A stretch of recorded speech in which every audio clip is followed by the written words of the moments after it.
out of the way so we don't have to do it in the interview. Did you write a list of questions, J. Because Smith? that makes sense. Okay, technically we were supposed to start at 5, so let's just start. Hello, everybody that's watching. This is an interview done by Midnight Podcast, Yessik, Ziiq, and JsmithOTI, and we're interviewing the developer and musicians from Yawhg. The Yawhg. The Yawhg. So introducing Damian, and I already forget the other two names. It's Oh goodness. I'm really super bad with... professional podcast. Anyways, hey everybody, we have Damian Sommer. He's the game designer, programmer, and writer for the Yawhg. We also have the sound designer Ryan Roth, and of course Halina Heron, the musician. So the vocals and also the guitar, and super nice lady. Way to steal the show. Alright, that was good though. That was good. I might actually, when I'm editing this, I'm probably just going to start from there. Yeah, that was a really nice introduction. Thank you. So I had help from the Yawhg.com/press, which has all you guys' information. So I didn't know that. I do have one question I have to get out of the way before we really start, though. Do you guys know Scott Pilgrim? Yeah. It's Toronto, dude. I mean, the actual person, Scott. well, there is actually Scott Pilgrim's not really. there is a band that his band is based off of, though. My Yeah, sister. there is actually a real sex bomb band. There's a band called Plum Tree, and they had a song called Scott Pilgrim, but there was never a person called Scott Pilgrim. There was a person Oh, he called exists. Scott. No, there isn't. No, it was like Scott somebody else. He had a different last name, but there's another character in the book that uses that last name as well, but I forget the last name. But yeah, we don't personally know him, and I think he doesn't even live in Toronto. He lives out in the Maritimes, but I don't know that for sure. How Yeah. did you guys all meet? Are you all from Toronto? Well, I'm like born and raised in Toronto, and then I met Ryan there, and then Ryan can explain everything else. Yeah, I guess that's. I'm originally from New Brunswick, so I'm from the East Coast, in Canada, and I moved to Toronto. Actually, I moved to Vancouver first, and that's how I met Halina. Yep. And now Halina lives in Sweden. Yep. You live in, Really? you're in Sweden right now? Yeah, I'm in Sweden. Oh, okay. That actually explains some of the emphasis. I gotta get onto this press page because I can't remember names worth anything. So I do have a question for you. I do have a question for you, Helena. Yes. Do you actually, like, you did all the audio for this. Did you work in conjunction with the sound designer, like, at the same time? Because I noticed a lot of the sound effects and just, like, if I were to scroll through the options here, go place to place and press things, it almost perfectly matches up with the music all the time. So is that done on one end or the other, or both ends at the same time? Or is he imagining it? Or that? I don't know. Well, actually, I sort of just recorded everything, and Ryan said, I want depressing guitars for this thing I'm working on, and I was like, okay, sure, use my old stuff if you want it. And then he did, so it's him that did that, I guess. So what inspired you while making that? When I made the music? Yeah. I spent a lot of time alone in my basement. Average So musicians staying practice. alone in your basement is what inspired that music. Yeah, actually, I don't know, it worked. So you're like, for the whole thing, like Damian just kind of gave you a rough idea of like what he kind of expected, or kind of like, did he give you, hey, I'm making this game, it's gonna be like pretty depressing, just go with that? No one told me anything. It was more like I had just... I didn't know. Ryan just said, can I have depressing guitars? I said, sure, use my old stuff if you want something. I never thought that he would. And it was just like, poof, this thing. So, awesome. Yeah. so are you... I recorded those songs 2 years ago. So Oh. is your stuff now as depressing as back then? Totally. Oh. I don't even think it's that depressing. I It's don't know. it's not that depressing. I don't know. It kind of it evolves, I would say. And so week one, it's kind of like a happy mood, like before like the Yawhg happens, right? But like as the weeks go by, it kind of becomes like a little bit more somber, or you know, there's layers that are added to it to maybe like slow it down. But by the end of it, you know, you kind of go through like a whole evolution of the music, which I found really kind of like touching in a way. It just kind of like brings the whole mood kind of like in full circle. Wow, cool. So I do have one more question for the musician here. Are you currently in a band or touring, or do you have a website that I can direct people to? Because the music is pretty awesome, and I especially appreciate the vocals near the beginning and some parts near the end. Oh, thank you. All the string things are by Ryan, but I have a SoundCloud. That's about all I have. I'm not in a band. It's just me. And since you're am I right, Switzerland? You said in Switzerland? Sweden. Sweden. Well, I think this is the right place anyways. Who cares about the rest? Since you're in Sweden, do you happen to know Katzenjammer, who's one of my favorite bands? I think they're either Swedish or Swiss. I've never heard of them. Ah, Sorry. It's okay. it's all right.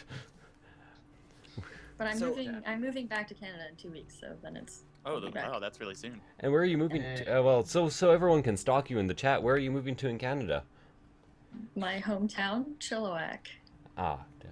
Sounds pretty chill.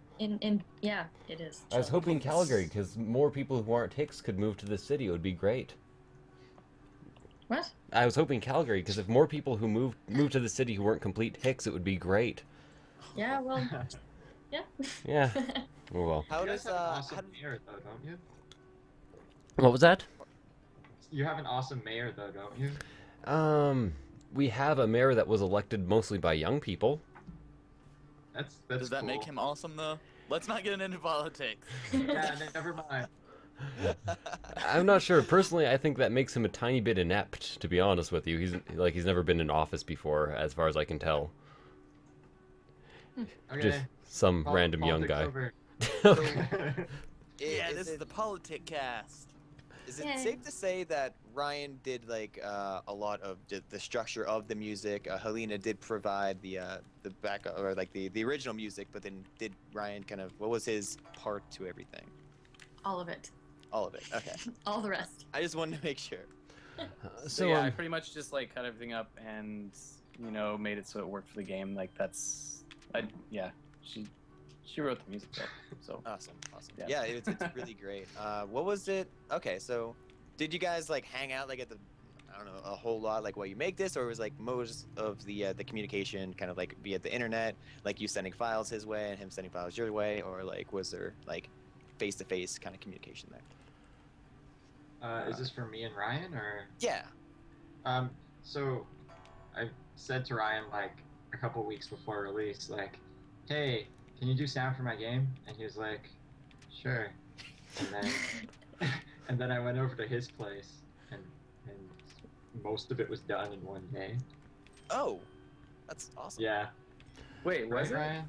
I don't. Well, it seemed like it. You were like, here, let's use these sound effects, and here's some stuff, and then this is what the strings will sound like. And I was like, that sounds awesome. And then I had to go. So did you go through like the whole Foley process? I've always been interested in being a Foley artist because I think that's like the best job ever. Like of going into a small room with a bunch of sensitive microphones and like breaking twigs or Oh my God, Foley sucks. Foley is amazing. Celery. Yeah. No, you're in a tiny room and it's really hot and you're like, I'm doing this for like 3 hours and it's terrible. Like you need to get drunk to do it, seriously. Well, did you enjoy getting really Get, drunk? like, some twigs or like some like pine cones, and you're rustling together to get sound effects. Well, I guess it's kind of like the after, like the product is Mhm. nice, but like the actual process is not super fun. I've Yeah, ac- it kind of sounds like it sucks. Actually, one of my favorite things that I've done recently is watch like little documentaries, mini documentaries on Foley artists, especially for Blizzard. They're kind of awesome. I don't even know. I haven't seen it. They have like a huge room that's full of like swords and shit Oh, because it's Blizzard HQ, right? So I guess maybe I have a skewed view of Foley. yeah, I think that's like it's okay. You're in a tiny 5x5 room, and there's like a little dirt box that you can kind of like do your feet on, like so you can walk footsteps and like it's just stuffy and well most of the time because like if there's a fan, then you get the fan sound, and you don't want the fan sound. So it's like, it's Oh, terrible. so it's like being in my office then. Yeah, probably your office is probably more. It's probably nicer, I'm sure. Well, I have like 5 screens, 2 computers, 3 consoles, Oh my. and like a It's tiny, small. tiny room And an enormous couch. I don't know if he mentioned that. and an enormous couch. Oh my Well, goodness. that sounds okay.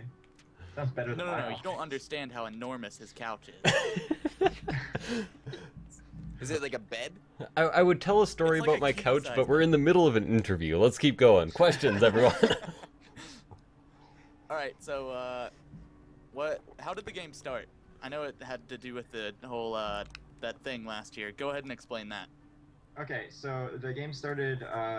I was recruited to be part of Comics versus Games, which was an initiative started by Miguel Sternberg, who made They Bleed Pixels, and he knew a lot of comic artists and he knows a lot of game developers. So he kind of asked us all to submit some ideas for video games we'd want to make with comic artists. So we submitted 3 ideas each, and then the best ones got picked. Like the people who had the best ideas got picked to make the games. So I was one of them, and then using those ideas, he paired me up with Emily because we both had similar sort of themes in our work, which was like liking to mess around with our audience and not be clear and being kind of mysterious and that kind of thing. So Emily and I like instantly clicked, and that's when the game was made. And like, yeah, So- we only communicated through email. We never I spoke. bet that was tough. You never That Skyped was- or anything? You're just No. The first time we Skyped was after the game was made and we were doing an interview. Kind of like the first time me and Halina are Skyping is pretty much right now. So on the subject of the art, it kind of has this I'd almost call it like a happy gothic vibe.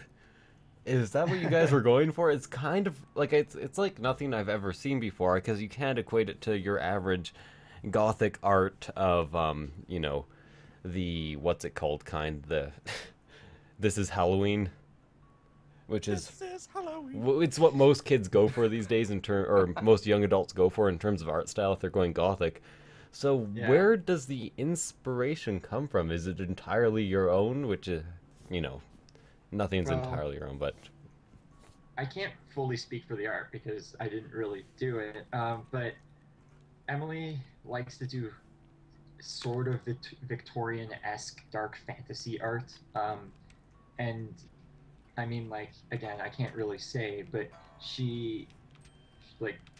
that's her art style, and it's not like the game doesn't look much different than anything else.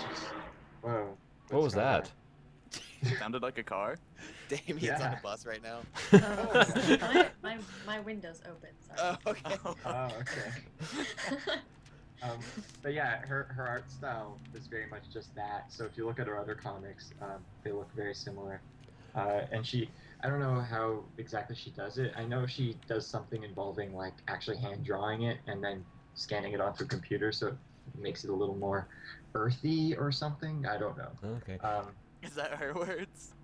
No, those are my words. Making it a Okay. tiny bit more real. I can see what you actually mean with that.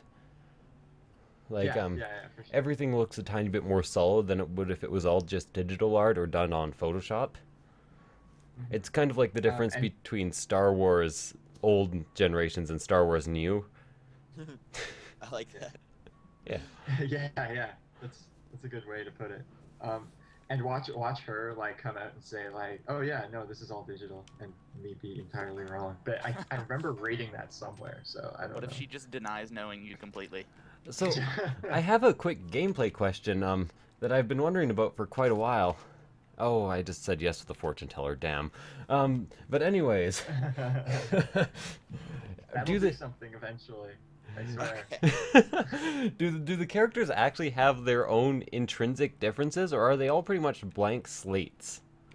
they're blank slates, and I debated around this for a while, whether or not I should give them different stats or do anything different with them. The reason I didn't is because I didn't want anybody to feel locked into a certain playstyle just because they were playing a certain character. Um, I didn't want, like, let's say the big burly guy started with more strength than everybody else. Then people would naturally just want to take him in a route that increases his strength even more. And I didn't want to do that. I'd rather everybody be like perfectly equal, and then the tiny little skinny dude could be the strongest guy if that's what the player wanted. What would be hilarious is like if you made like the stats different, but like say the big burly man, you just made a whole bunch of shit, like you put that into the game and like made that like his strength kind of like null and void. So like if he like did anything, you'd basically like, oh well, someone just broke your arm. Sorry, you lose by Yeah, I mean that could work. But no, you'd see that right at the beginning, and that would influence the Now, play of the game. I know I'm just looking at this from a reviewer standpoint and being like, they should have done this, but I think it would have been really cool if every individual character had their own event that was like a 3-up for every stat that was incredibly hard to get. Yeah. Just a unique character building event. Yeah, again, like the problem with that now, from a game developer perspective, is that's like I could have that be for like each character could get that, and I could have 4 different events of that, and then it could be like then it would again you wouldn't feel locked into having to play a character a certain way, because like if you knew, oh shit, this guy's got a secret way to get +3 strength and +3 physique, if you do this, then you would want to do that if you're playing that character, if you're metagaming. Which, like, the Yawhg is not a good game to be metagaming regardless, but yeah. Did you ever consider increasing the stat boosts, like when you're actually doing something in the game, like when you get some sort of bonus, like if you went drinking, did you ever consider making the charm boost a lot more and having something along the lines of having those boosts, or not boosts, that the original stat bonuses that we were talking about for each character, but they were so minimal that it just wouldn't really matter? That is not something that crossed my mind, and that would have actually made a little bit of sense. But it's kind of nice the numbers being small, because I'd have to make them quite big if I wanted to make them do anything. But like, even the thing is with players, even the most minimal amount of like difference between them will change how people want to play them. That's true. So, like, I don't know. It's just it's something I really did think about a lot, though, and it is something, if you know how to find hidden files, you could do on your own if you really wanted to, and mod the game. Like, the game is very moddable. And you could add your own things. I even considered including like an instruction manual, to like on how to change the stuff around, but I didn't, and now I'm kind of regretting it. Well, you can do that with a future update, can't you? Yeah, for sure. But I mean, like, just right from launch, then that way people are like doing it right away. Yeah. Well, I could actually see how in the future this could be a game. Unfortunately, the art limits that because you have to draw your own art too. But how you could, it would be a good game to mod and just to continuously add story elements over time.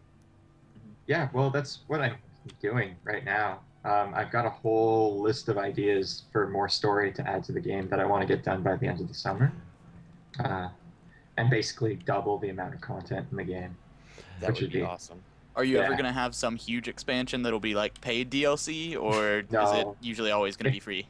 It'll always be free. Any like content updates like that. If there's like a whole bunch of new art and like this whole other like side storyline or something, that could be a paid DLC, but I might as well just make that a whole new game to sell. Yawhg 2. Edward Vapid. Yeah. Vapid actually easily changed the Alchemist final to you never learned how to make Viagra instead of a love potion. Did you seriously, Vapid? That's well, awesome. I guess by the time he'll hear this, it'll be too late. But that's really funny if he actually did that. That's awesome. Yeah, there's it's cool he figured out how to do that too. You never know how to get Viagra. That's really good. Yeah. I have a question. It's more like on along like the characters. Do they actually have names? And if they do, or if excuse me, if they don't, do you refer to them as anything in particular? Mostly me and Emily refer to them as Blue Lady, Yellow Guy. But they did have names, and I actually wrote the story from like a third-person perspective for a while. And there's code in there to allow for you to use their names. Oh. But I've taken it out. I've taken out part of it, but the other part is still there, and you can still access it if you know all the secrets. But like, I don't even remember how to do it. The secret maker forgets the secrets. I think Vapid thinks that the yellow guy's name is Ponzi McDouchebag. Yeah, no, I was about to actually say, if you've ever watched any of my videos, I keep changing the yellow guy's name from like Ponzi McDoucherton to like asshole McDoucheface to douche McAsston. I noticed that. He seems like a really nice guy. Okay, to be honest, he's like a big smiley type guy, but every person I've met, he looks like the type of dumb guy I would meet in a club who's like genuinely nice, but he just hangs out with the type of people who have like crazy popped collars and who just hit on girls constantly. And hey, that guy is a reflection of however you want to be, right? Because if you're playing him, clean slate. And he just has like the most dumb smile on his face, so I just can't help but rename him over and over again. Was that done on purpose, just to taunt me? No, I don't think so. I mean, I didn't design what the characters look like. But to go back to their names, they actually did have names, and I might as well say them. So like. They were all named. So like the blue lady is her name's like Sapphire, and like this is pretty generic stuff. The green guy's name is Moss. The red girl's name is Scarlet, and the yellow guy's name is Aaron, but like spelled weird because it's like gold, like spelled with an X. Well, you know, Heron actually kind of makes sense because it's like orange. I don't know. Yeah, that's what I was going for. That was the thinking. I couldn't think of. Yeah. So, for the development and the art style, how did that kind of go about? I mean, you mentioned earlier that you and Emily were just emailing each other back and forth. So, did she just email you like PNG files, and you're just like, oh, okay, well, I'll just make this part of the game now? No, it wasn't that tedious. Well, first thing we did was like decide on all the locations and all the things you could do at the locations. Okay. And that was decided pretty early on. Mm-hmm. And so she would just gradually, because this was like a side project for her and me as well, but she would just gradually like draw more and more things, and I'd get them in Dropbox, which is like a file sharing software. Okay. So we both like shared a folder, and so she just put things in that folder, and they would get downloaded onto my computer automatically. Okay. And so I would get them, and every time it was like opening a new present. I'd be like, "Oh yay, new art! What does it look like?" And then I had a system where I could just put it into the game pretty much immediately. Okay. And same goes for the sound with Ryan. He would give me sounds, and like I'd see them in my Dropbox, and he'd message me saying, "Damian, I gave you sounds." I'd be like, "They're already in the game." Okay, I'd actually like to very quickly ask, because I'm getting a lot of comments from the comments that are saying. What exactly is this game? How is it played? What is it in general? And this is mostly because I'm doing a very bad job of playing it because I'm trying to listen to you guys. Yeah. So give us just a general rundown of the game. Okay, so the game is a multiplayer choose-your-own-adventure game. It can also be described as a story cobbler togetherer, which is the most horrible way to describe it, but also my favorite way to describe it. Can you actually put that on, like, if you ever get on Steam, just put that as the genre? That'd be awesome. Yeah, I will refuse to be on unless Valve makes that an official genre. Damian, their checkboxes, you can't. Ryan did to ruin all the fun. Hey, if there's one thing I've ever learned, it's to ask and see before whatever. So be like, hey guys, if you make this a genre, I'll totally put my game on there. Yeah, because like they're just begging me to put it on. It's not the other way around. They should be begging you to put it on. Yeah. How is the green light going? It's all right. I mean, I really don't expect anything from it. But the thing with Greenlight, I don't actually like. I mean, it would be super nice to be on Steam. But this is not a game that is likely to be greenlit just because it's not a mass appeal game. So that's not really why I went on to Greenlight. I went on to Greenlight for two reasons. One is that if you pay the fee, you get to go on with any other game that you have as well. So, Okay. like, it's a one-time fee. So I figured might as well pay it now because I'm definitely going to want to do this in the future. The second reason is it's actually really good exposure for games.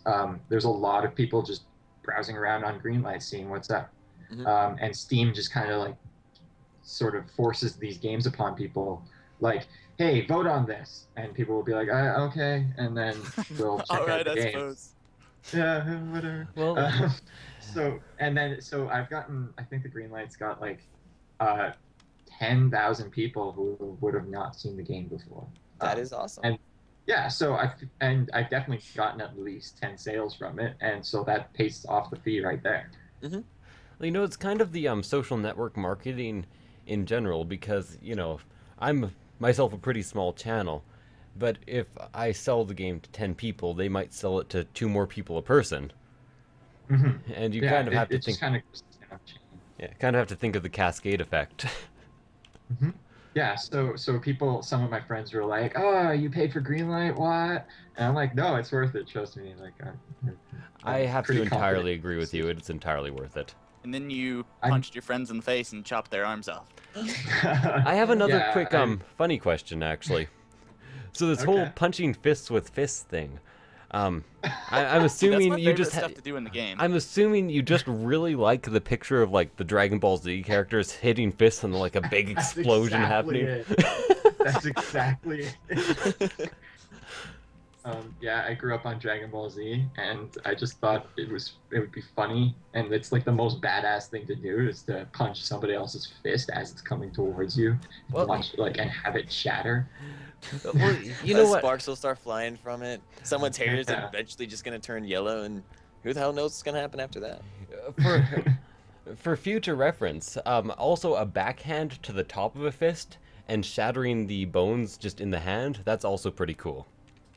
Okay, that will be in. What was that? In the future. Did that happen? That will be added in the future. No, it doesn't happen in the game. Oh. No. See, I'm really unsure if I've accessed all the punching another person's fist content, because I got a lot of it before you updated the game a while back, Damian. But then there was one time when you told me you added more fist punching content, and so I don't know if I found any more. What I meant by fist punching content is you just are able to punch more things now, not necessarily fists. But, yeah. Well, I like a lot of fist punching content. Let's just say start throwing potions out of the window a lot. That's like, there's a few things that can happen in the game that just don't completely change it, but can cause a lot of other things to happen, and I'm almost positive that there are some that haven't been seen yet because they're just so specific. Kind of like how rare the dagger one is, right? Yeah, the dagger one has a very not like super specific trigger, but if you don't know how to get it, you won't know how to get it. You might fluke upon it once or twice, but by the time you do, it'd probably be too late to even use the dagger. So there are a lot more sort of rare ones like that. There's some that just require like certain answers, and so you would be either low in certain stats or high in others. Yeah, I mean, like, I'm not sure if anybody's gotten the demon ending, but that one's awesome. I mean, wait, the what? Sorry. You were kind of mumbling then. Yeah, I realized I started mumbling because I was like, "Oh shit, secret." Spoilers. I got the vampire leader ending. That was pretty badass. Oh, that's the best. That's my favorite. And also big spoilers there. That once happened at like a big show, and a lot of people were watching, and they were like, "Holy shit!" because that's probably the ending that feels like the most like, wow, this is directly related to what just happened. I don't think I've seen that. That was amazing. Yeah. It's pretty hard to get. Despic and Yeah, I we're just playing at random, and we were doing badly, just all out badly. Yeah. But I got the demon ending on mine. Oh, you did? Yeah, it was real good. so how many That's awesome. Well, there's two of those, and there's two vampires. So question from the Actually, chat. there's four. Yeah. How many different endings does the game have? So I'm pretty sure, like, I'm 90% sure there's over 50. I mean, that's what I've been advertising, so I guess. If it's not, then it's like So 40, I just kind of hope like, so. No, it's like 49 or 48 or something, and I might have miscounted. Because it's not exactly clear, and also what defines a slightly different ending is kind of tricky. But yeah, I'd say it's like, I think if I counted it, it'd be like 54 or something. Which is a significant amount, I think. I wrote most of them in like the span of 2 days too, which is kind of crazy to think about. Did you mentioned before like that did you storyboard this with Emily like first just to get like all the ideas like on paper? Not really. I mean, like, we storyboarded, like, not really storyboarded, but we like figured out all the things that she would need to draw. And that's pretty much it. I mean, like, she didn't know any of the events that were going to happen. Like, so playing, except for a few that I specified to her so that she could draw special art for it. Right. Because I knew it'd be fun to have some special art for a few things. And so then I completely lost my train of thought. So I'm gonna stop. So, did you ever feel like you were I don't know, kind of constrained at all by that? Like, if you had like a really good idea, you're just like, all right, I want this in the game now, but I'm gonna need Emily to draw like the particular artwork for it. Was that like totally cool? Did you just like send that her way? No. If I sent her something, she'd be like, "Oh my God, Damian, I'm so busy." And I'm like, "Okay, I'm sorry." But I didn't really send her too many of those. Like, there's only like a few things, and I never felt constrained that I didn't have the art, because it's like a lot of the art just sort of sets the mood, and then I use a lot of text that describes exactly what's going on, and the picture is sometimes not related at all to what is happening. And I actually like I hope other people see the comedy in that. Like, I think it's kind of funny, especially when like people drinking and then like something absolutely horrible happens. Like, there's one thing in particular, and it's just like I like the juxtaposition of that imagery.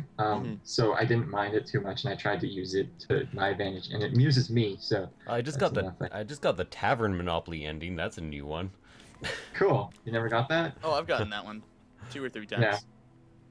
Is the game actually very dark right now? I can't actually see the stream because of how things are set up here. It looks fine to me. It's fine, yeah. So what? Okay, Matt. Did you say so? I felt like I was echoing. Were you? Never mind. So what was your inspiration for the game?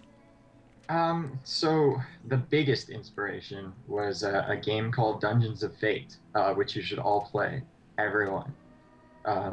It's so fantastic. It's like, it's actually a lot like the Yawhg, except the story might not be quite as dynamic and interactive, but the game itself is fantastic. So it's like it's a 4-player multiplayer game, and you go around in a town. Or first you start off in a dungeon, you get out of the dungeon, you go into a town, and then while you're in that town, you could do different things, just like the Yawhg, and it'll increase your stats in different things. But then those stats are used while you're going out to different places, or you're going out to the dungeons.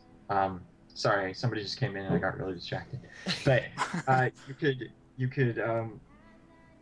go out to the different dungeons and like fight monsters in there and get money, and then you could use the money in town to like buy better equipment and get training and different stats. And then while you're getting training and stats, random things will happen, kind of like in the Yawhg. And it's really awesome. And there's a bunch of different classes and stuff. And it's one of my favorite games. Well, like I said, this storytelling method, like the Pick Your Own Adventure book, hasn't been done very often, and I think it would actually lend itself well to basically any genre you can conceive of. Yeah, I'm actually working on. I mean, I just started it. Like, I tweeted a picture today of this type chart I was making of a Pokemon like that mixed with like Yawg-ish stuff. So like, you would get different like troops, but like the Pokemon instead of Pokemon, they're actually people. And you'd get different troops depending on like what you've done and stuff. And it'd be a little like roguelike-y in that like people can die permanently and the playthroughs are not necessarily very long. Uh, and like it's very brutal and hard. But yeah, like, and I also made a game called The Vermin Throne, which is sort of like the Yawg, except it's multiplayer versus. So yeah, I've been experimenting with the format a lot because I really like it. So what you're saying about it, it sounds kind of like Fire Emblem also. Yeah, yeah, it is. It is actually like Fire Emblem, Radiata Stories, and the Yawg mixed all together. That's actually That's really cool sounding. Yeah, it's exciting me too. I mean, like, honestly, all I have is like what I want to copy from Pokemon, and then slightly new things I want to tweak, and then I made a type chart. All right, so I just Googled what Radiata Stories was, and and then I remembered what the game was. I have that under my bed. That is such a good game. Yeah, it's. I mean, I haven't actually played it. I watched. What? A game. Yeah. Okay. You have got to play that. Hold on. I watched a game developer, actually two game developers, play it at the same time, like while I was hanging out at their house. Like Droken, the guy who made Starseed Pilgrim, he was playing it on his computer, and then Lou Blue, who was making a game called Fila Disco, he was also there, like, because they lived together, and he was also playing it on big screen TV, and I was like, oh my god, this game is amazing. So I was taking notes and that's as I was forming this Pokemon like idea in my head. So I was just freaking out about it, like, oh, this is gonna be so good. So again, I have to ask, are you going to add couch co-op? Because couch co-op is pretty much my favorite thing on earth. Like, if I could, I'd make my entire channel devoted to it, but there just isn't enough of it. Like, oh, what do you mean by couch co-op? Two people sitting beside each other on the same couch playing together. Like for like this Pokemon game I want to make, or Yeah. the Yawg, because The Yawg Pokemon already game. does. Well, the Yawg's clearly okay. couch co-op. Okay. I'm not sure. I mean, I just started making this yesterday, so I cannot speak. Like, this is a dream project way out there. It's probably never going to be fully finished, but it's just something I am playing around with. Well, you know, we probably have, I'm not sure how many people are here, actually. We probably have 30 people here who would support you. Yeah, yeah, for sure. But I mean, this is definitely a much bigger game than the Yawg, so I can't just like say because the Yawg took a lot of effort and a lot of blood, sweat, and not really tears. But blood? But yeah, you don't want to know the amount of animals I had to sacrifice. Hopefully it was that damn blue fox. Yeah, Oh, fuck yeah, that right, blue sure. fox. Yeah. Yawg. Is there actually any real conclusion to the Blue Fox? Like, obviously you're not going to tell me what the conclusion is, but is there one? I'm not gonna say, but I wrote a lot of the endings to be very bittersweet in that, like, you didn't die, but it's not necessarily the best life that Right. you've had. And that's just kind of, I wanted to set a mood of like, it's kind of lame. Like, that's why I actually like dying a lot more in that game. Like, I like to do horribly in that game because it's just so much more interesting to me. Because like, if you do really well and then everything is all happy and like amazing, that's really boring. So I thought, okay, you either do horribly and die really miserably in some gruesome way, or lame way, or you just live out this like incredibly anticlimactic life, or it just sucks. Because I think that's a lot more interesting than, oh yay, we're all better now. So I have a very short question that most people won't be interested in, but you know, it's one that's worth answering. Guiding Ninja Cat asks, what engine do you use to develop your games? I use an engine called Multimedia Fusion 2, which is a point-and-click engine, somewhat like GameMaker, except not at all like GameMaker, except for the fact that it's easy to use like GameMaker. That also has a lot of depth like GameMaker. But they're completely different in how they work and what they can do. So it's specifically for like point and click, or I mean, No, like the I mean type? it's like a point and click. Like you can use the mouse entirely to make a game, but you can Gotcha. do more than that. Okay. But no, I make platformers in it. I make shooters. I made a game that is in mode 7 recently, which is like the fake 3D that the Super Nintendo uses. So like I made a game like that really recently.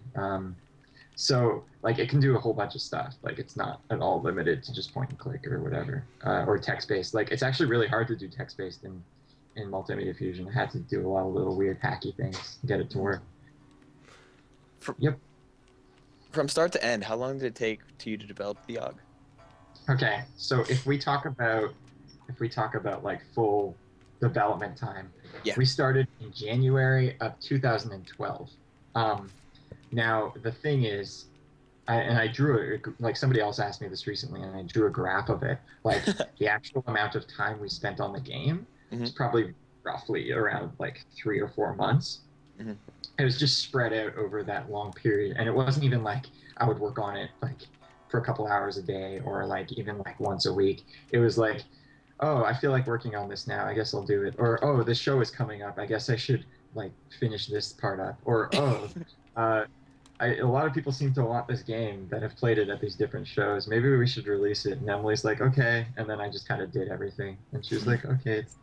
Damian, you should say, well, this is your first. It's like your first release, right? So like it's. Oh, what I was gonna say is, so it's basically like most art. It's just a matter of buckling down and doing it and having the ideas. Yeah. That's it. I struggled through writer's block for a while with the Yawhg too. It's just like it's hard to come up with things, but then I ask my friends like, "Hey, what should I write about?" And they'll just immediately have these golden ideas, and people suggesting ideas, and it's like, "Oh man, a guy who can only speak in piano notes, that's hilarious!" Like, oh, I encountered him.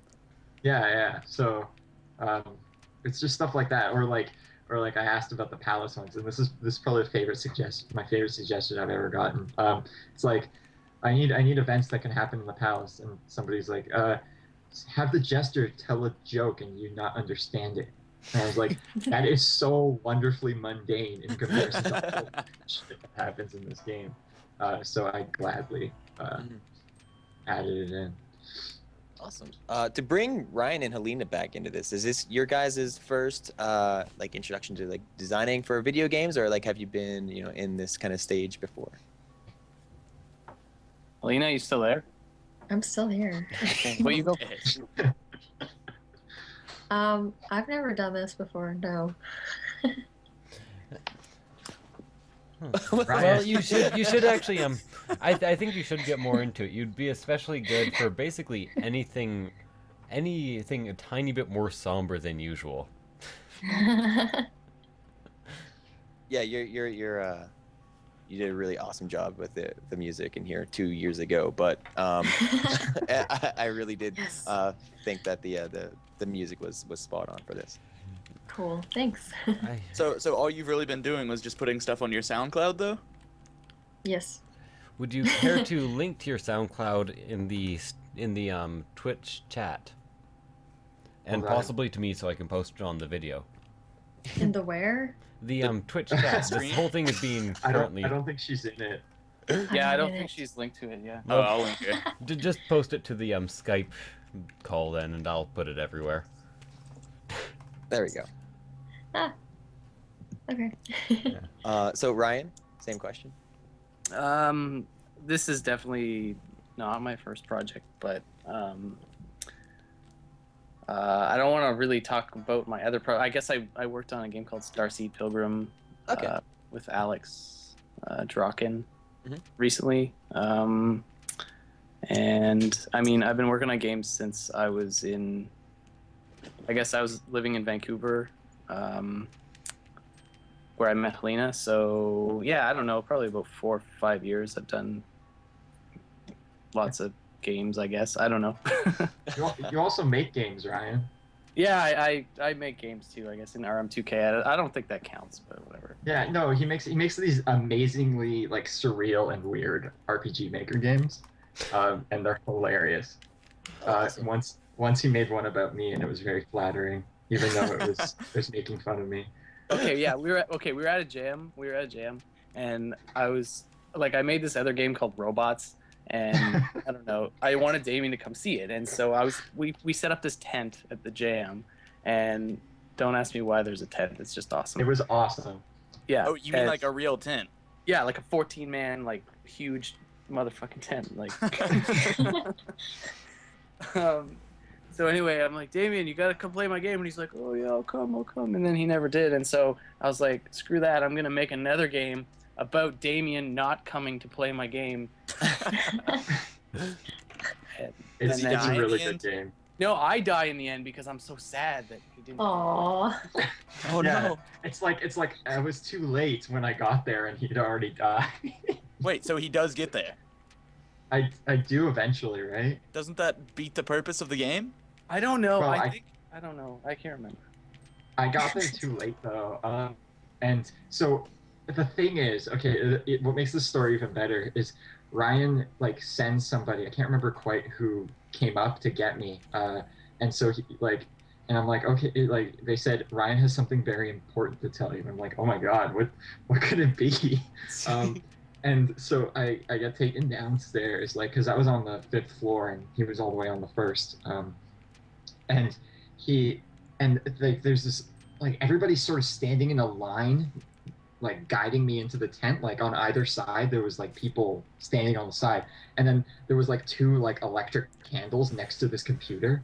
What the hell? I don't And remember like people standing right on the side of the computer, like they're just Was there watching also a me like pentagram walk around it? between them. Yeah, like it felt really weird. And I go to play it, and it's this game about how I was too late to play his other game. And it was probably one of the best things that have ever happened. That sounds to me. pretty It was awesome. really awesome. So Oh Yeah. my god. I do have a quick question for you, actually, because it's really nagging at me, and I keep forgetting it because I am actually playing the game. Is there any point to being the thief or the town drunk? Can you get a good ending from those?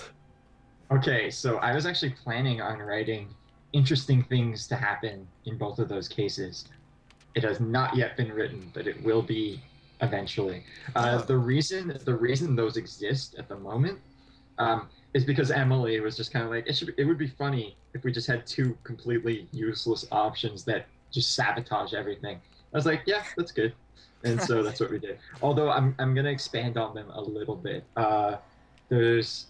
There's going to be situations in which the looter and the town drunk are both amazing. The town drunk in a comedic way, and the looter in a very interesting way. Well, We'll say that much.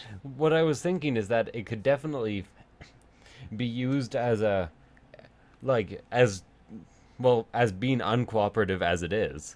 You know, you could have the looter and the town drunk actually have decent lives, and everyone else have crappy lives as a result. That'd be kind of awesome. Well, like you know that like the looter ending is just horrible, and so is the town drunk ending Yeah. that you can.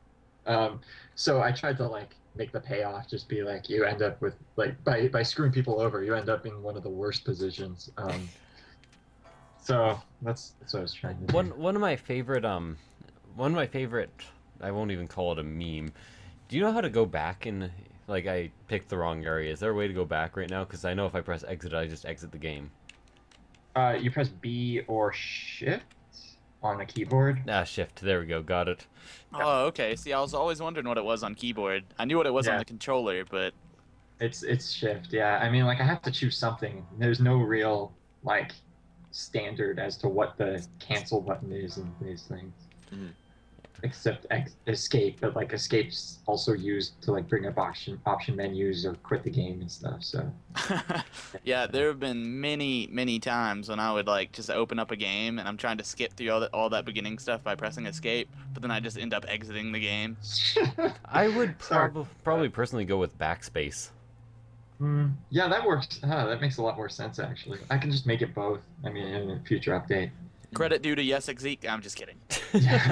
Or just put me in the credits as backspace designer.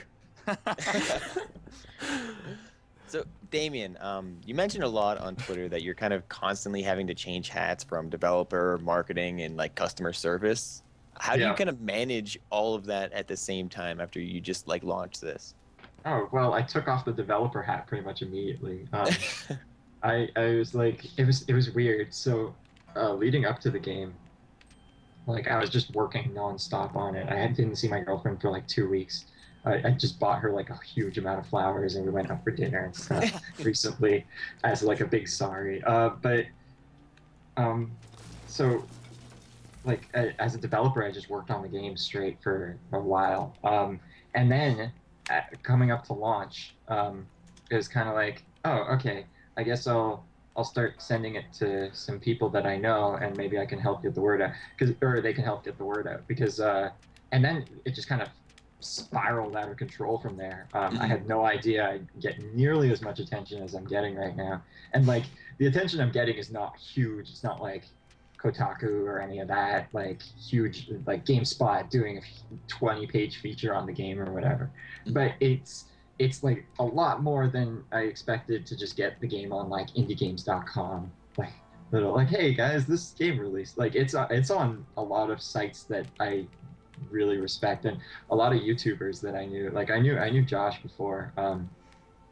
Like, and so they're all playing my game, and it's just weird. But it's awesome. But it also means I have to deal with all these emails of people being like, "Oh, I'm from such and such newspaper. Would you like me, or can I please have a review copy?" And I'm like, "Yes, I'd like to give you a review copy." But there's just all of these people wanting review copies and stuff, and I'm more than happy to give them, but it's just a lot to like, oh, okay, I need to get a code, I need to write them a little personalized message and all of that.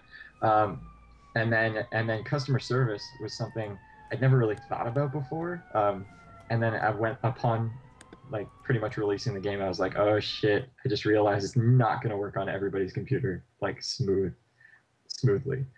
Even though every computer I've ever used it on has been more than happy to play the game, any Windows operating system. I actually did encounter a problem yesterday. Oh, did you? Yeah. What was it? I forgot what the event was, but I'm pretty sure it was in the hospital, and then the game just like pretty much froze up completely, and I was actually recording a video for my channel. Oh no. And Okay. the game just froze up, but then my recording software stopped recording also.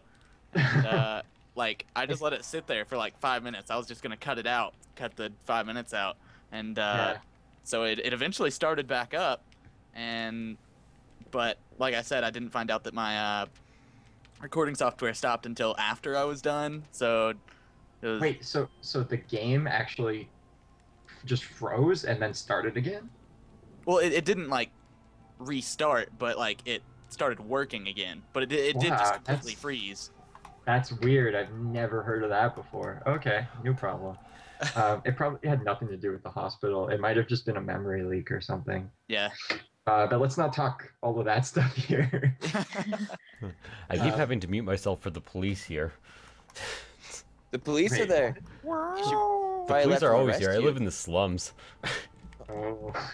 Try to not be pickpocketed. That's my advice. Try to be the pickpocket. Yeah. Be the pickpocket. Well, when I was in Peru, somebody tried to pickpocket me. It was kind of weird because my hands were my front pockets, and they tried to pickpocket my wallet out of my front pockets that my hands were in. It just didn't work out very well for them. Yeah. Did you like say anything to them, or did they just run off? I just grabbed their hand and was like, you know, I'm in here too. There's not room. No sharing. They probably didn't understand a word of it. They were just trying to be friendly. Yeah, exactly. Yeah, trying to shake your hand. Surprise hand job. Oops. Yeah, that's what it really was. Oh boy. They're like, hey, gringo, I want to shake your hand. I don't know. They were just very friendly. Yeah. Is it being racist if you're racist on behalf of another culture? I don't know. It kind of is, because then you're assuming that they're racist, therefore making you racist.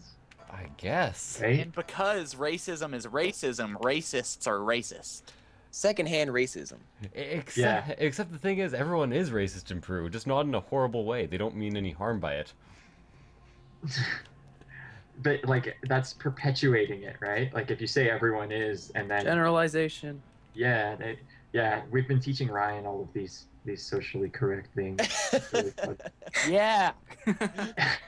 I would tell some stories, but Ryan would get embarrassed. Let's not do that. We'll wait Yeah. for her off air, and then you can embarrass Ryan all you want. Yeah, I'm down with that. It's really funny. So again, Yeah. about the music, just because I want to get you involved in this interview somehow. How long have you been singing, playing the guitar? Has it been since like you were a little girl, or did you get out of high school and were like, to hell with anything else, I just want to sing?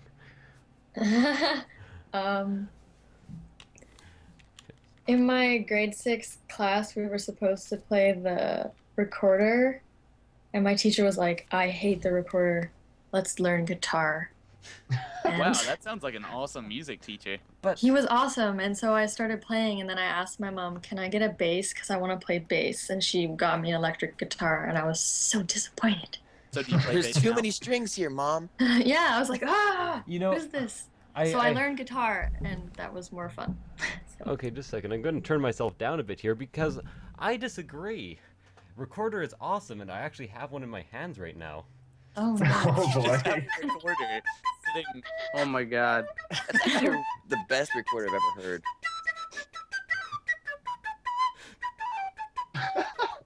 Okay, I'm you win. really confused as to why he Yeah, just that's had a recorder amazing. sitting around. Yeah, That was that was good. That was good. Come on. Yeah. It was You right beat the beside my shit chair. out of everyone in her grade 6 class with that.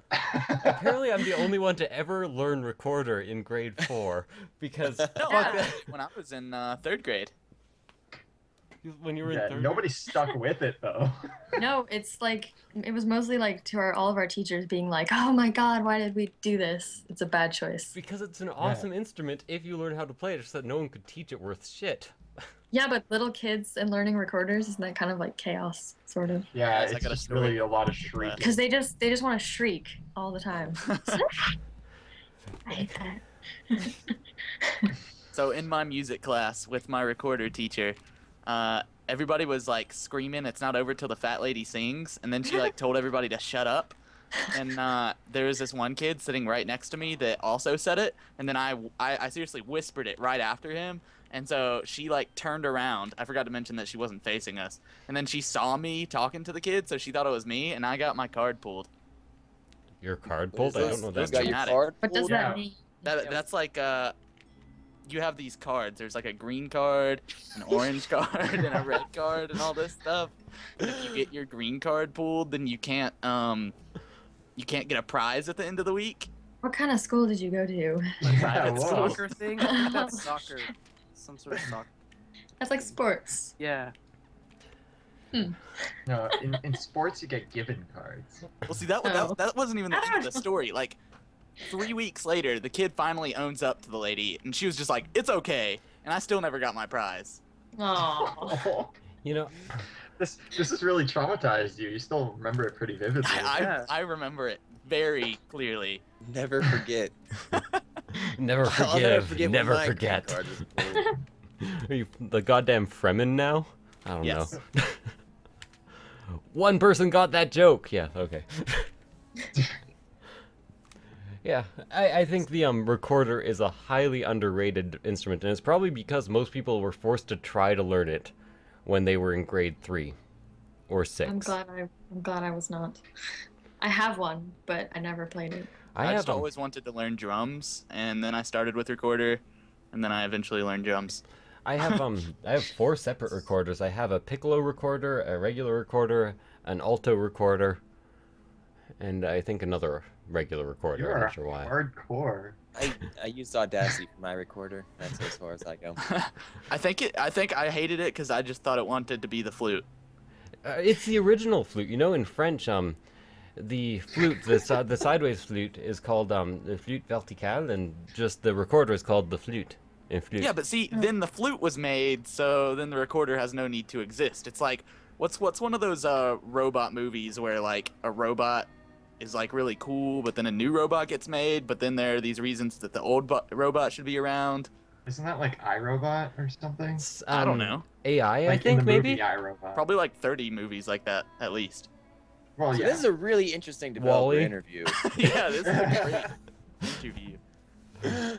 Well, we kind of got on the topic of instruments. So other than guitar and singing, do you play any other instruments? I kind of collect a lot of weird instruments. Do you have a Understandable. vibroslap? What? Do you have a vibroslap? I don't know what that is. It's like, okay, it's the thing when you hit it, it goes. No, I don't have one. It's so cool. What's your I little have one. thumb one? With the Mabira, I guess it's an African thumb piano. Oh, I have that one. That is I amazing. love Yeah, it. those are awesome. It's so fun. Somebody It makes wants such to an know if odd you have a sound. didgeridoo. I have Didgeridoos a are didgeridoo. overrated. I have one and I love it.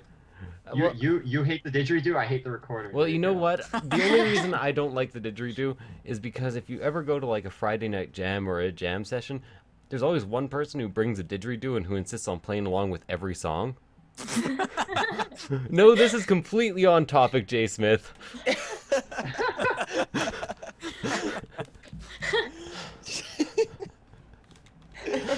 Didgeridoos. More like didgeridon'ts. Oh! Burn. One of my favorite characters in a video game is the dude, is the robot who plays a didgeridoo in Machinarium. I That just is think he's such a good game. Oh. Very good. Yeah, Okay, you well, gotta get that cat out of there first. Out of his didgeridoo. does anyone have any serious questions for the remainder of the actual recorded interview? Yeah, viewer questions are now open. Weren't viewer questions always open? Yeah, but whatever. Alright, so I'm gonna just come up with random questions. So Damian, you comb your hair as opposed to brushing it. Why is that? Because I don't know the difference between the two, so I might be brushing it. And I Lena, don't you're a know. girl. What's the difference? Wait, I don't- I have I hair don't down know. to my nipples. Let me answer this. Pretty much. It's like, Oh, go ahead. I don't know. I don't know, but they're different. One is bigger, one is smaller. No, and one has wider. very weak bristles, and since there aren't a lot of bristles, they tend to break off in your hair if it's tangled. Well, see, what do I know? Exactly. Oh. See, don't they have different size bristles for both, though? No, but Yes. either way, it's going to be weaker if you have less bristles.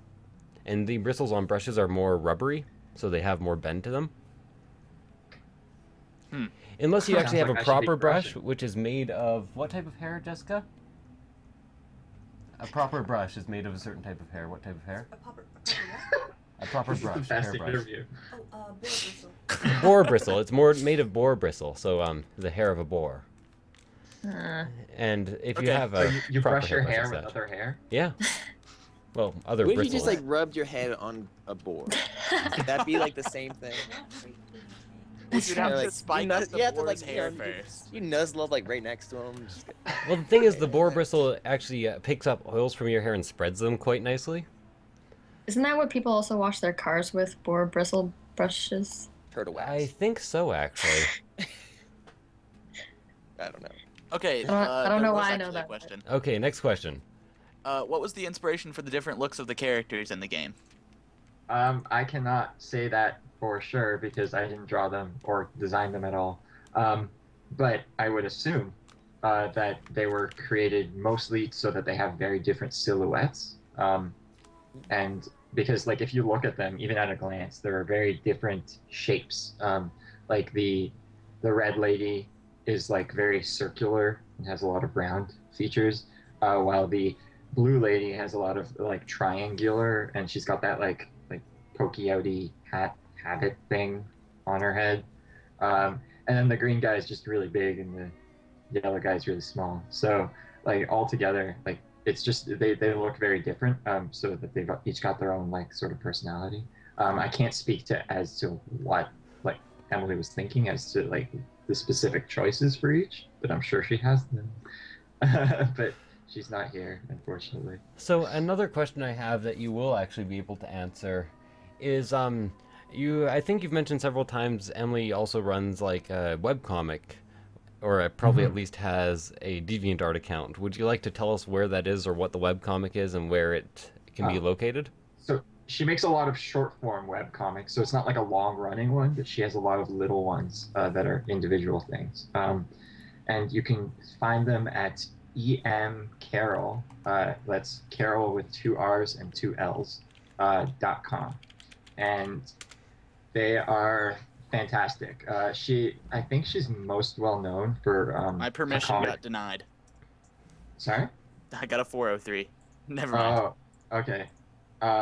Well, I'll type it out and then.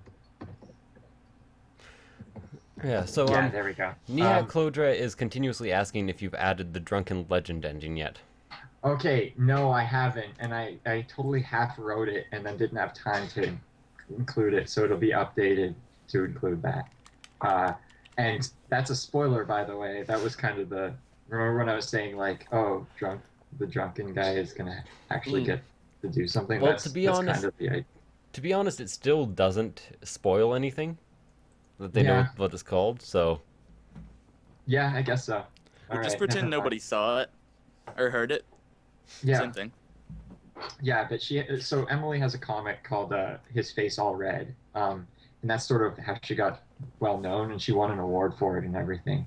And it's only a couple pages. It's not anything big, but it's this really fantastic little comic that's really unsettling and creepy, and it's perfect. I really love it. And then she also has a comic called Prince and the Sea, and that one is really awesome because it all takes place in like one scene essentially. Like it's all one panel with different, like the characters are just in different positions the entire time, but it tells this really interesting little story. And again, it's only like maybe 12 pages, but all of one panel each, so it's not big at all. But it's nifty, and it actually is what helped inspire the Yawhg in a way, because she had so it all takes place in one panel, and a lot of the art in the Yawhg is like the same, or the characters in the same situation or in the same location, but doing different things,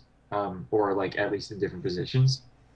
So when I was deciding like what we should be doing, I was like, hey, so you could do like a bunch of different characters in the same panel like you did in Prince and the Sea. And she's like, oh yeah, okay, that works.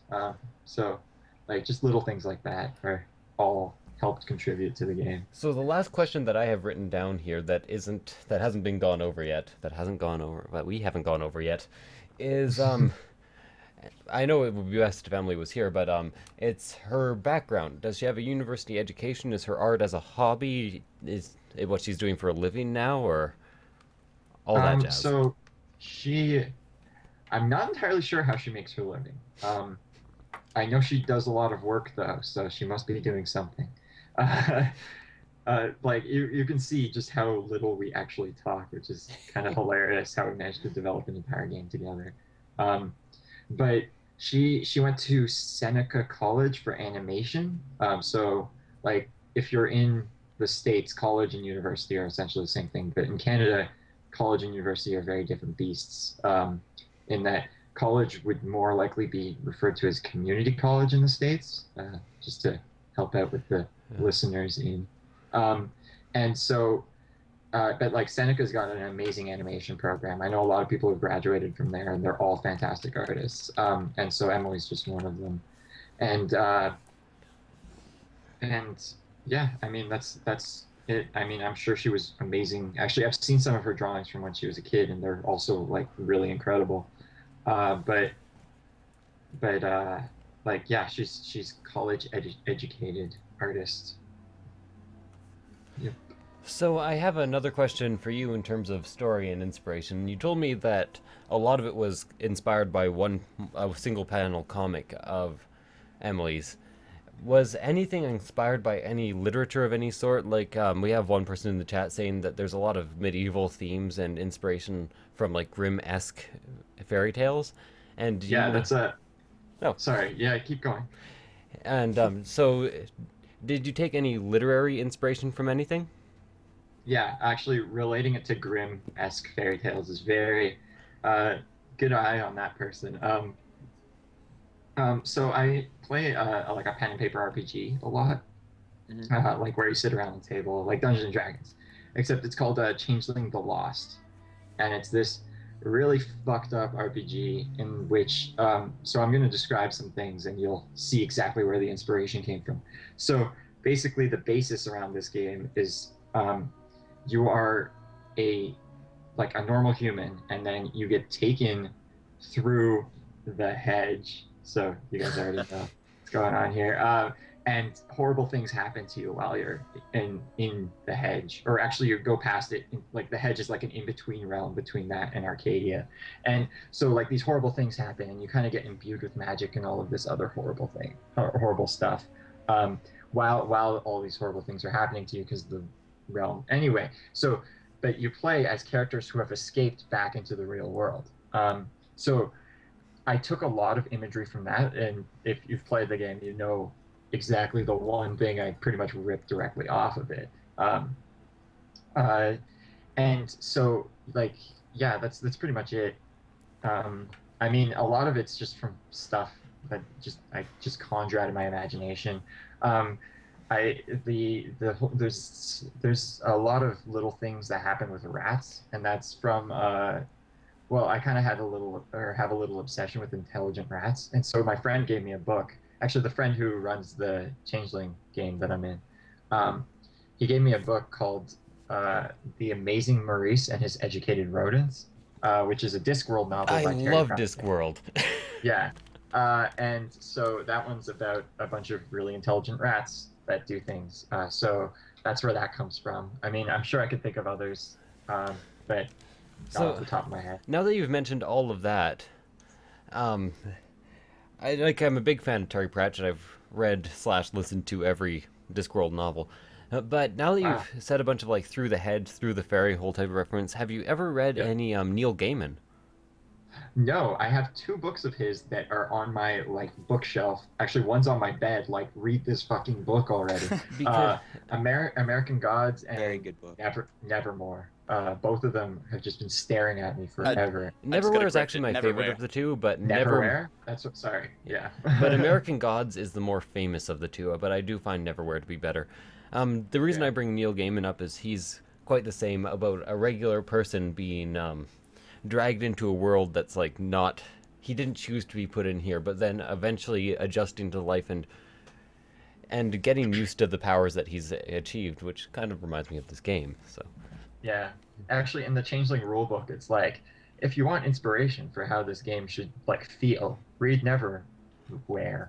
I think he and Terry Pratchett are actually good friends. They wrote a book together. Omens. They wrote a book together. Yeah. Yeah. Bad omens or good omens? Good omens. What did I say? I don't know. I don't know. I wasn't. Yeah. I mean, I've read some of Neil Gaiman stuff before, and I love it. And so I'm just waiting to dig into these books.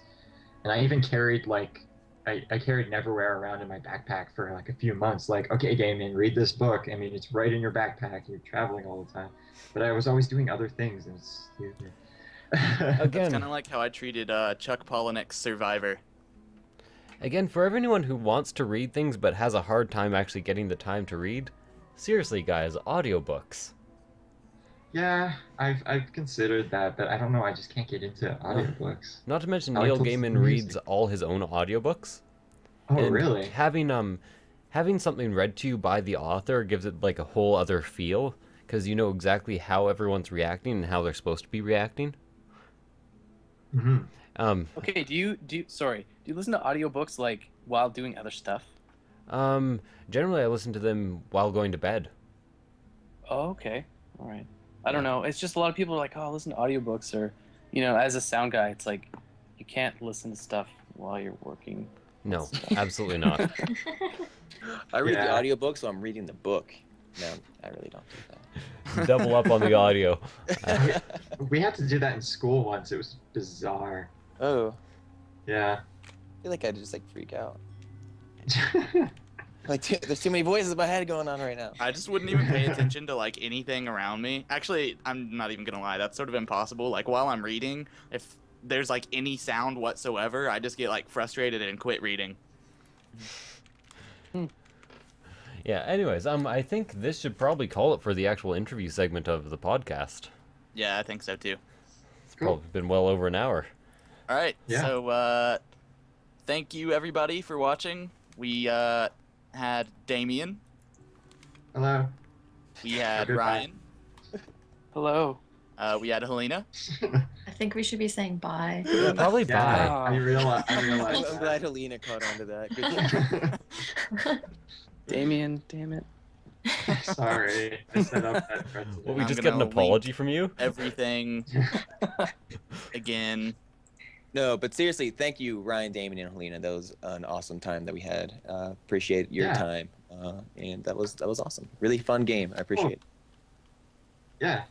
Thank you. I'm also Thank you. thanking you. I'm just distracted. I'm not going to thank you guys. Too many thanks already.